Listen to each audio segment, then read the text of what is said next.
Allora, faccio i complimenti ai miei ragazzi perché hanno fatto una gara veramente, veramente bella, si sono impegnati fino all'ultimo minuto. Sì, abbiamo subito il Cottini perché il Cottini è una bella squadra, una bella compagine che non ha mai mollato.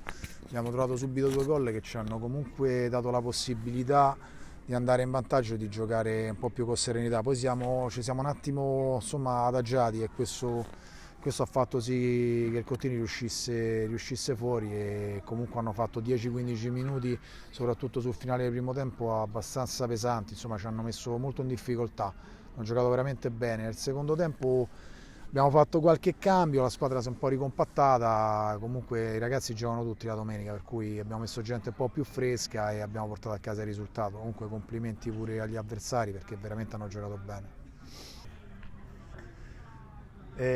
Sì, vittoria ci portiamo al terzo posto. Saluto Benedetti, Alessandro, ci sto a provare.